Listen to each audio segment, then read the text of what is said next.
Hi friends, welcome to మన ఆనిముత్యాలు. ఈరోజు నేను సేమియా పాయసం చేస్తున్నాను. ఒక 1/2 లీటర్ పాలు తీసుకున్నాను. దాంట్లో చిన్న గ్లాస్ వాటర్, 2 గ్లాసెస్ వాటర్ తీసుకున్నాను.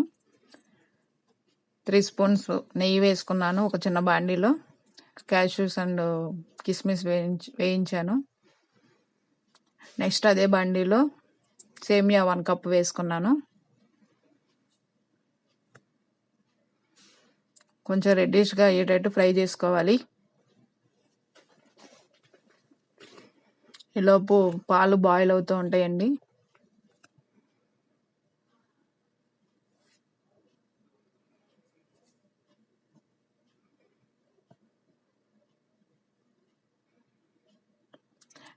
వన్ అవర్ ముందు సగ్గుబియ్యం మనం నానబెట్టుకోవాలండి. ఆ నానబెట్టుకున్న సగ్గుబియ్యం ఆ 1 కప్పు ఆ పాలల్లో వేసుకోవాలి.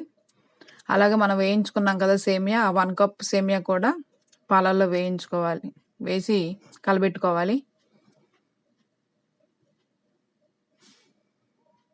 అడగంటకుండా మనం ఒక 2 మినిట్స్కి 3 మినిట్స్కి కలబెడుతూ ఉండాలండి. మీడియం సైజులో పెట్టుకోవాలి.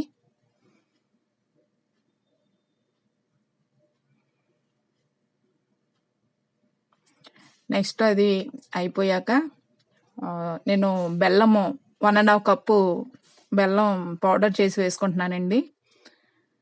చూస్తున్నారు కదా ఇమేజ్లో. చాలకపోతే మీ షుగర్ టేస్ట్ని బట్టి మీరు వేసుకోవచ్చండి బెల్లం పౌడర్ అనేది. నాకు సరిపోయినట్లయితే నేను కొంచెం ఎక్స్ట్రా వేసుకున్నాను. 1.5 కప్ వేసుకుంటే సరిపోతుంది మ్యాక్సిమం.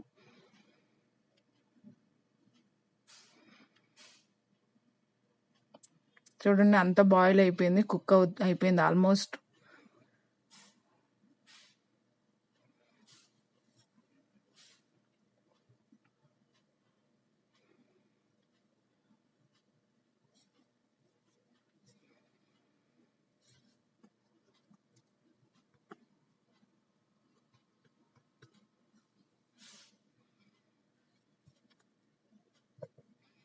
ఇప్పుడు మనం వేయించుకున్నాం కదండి జీడిపప్పు, కిస్మిస్, అవి యాడ్ చేసుకోవాలి. ఫైనల్గా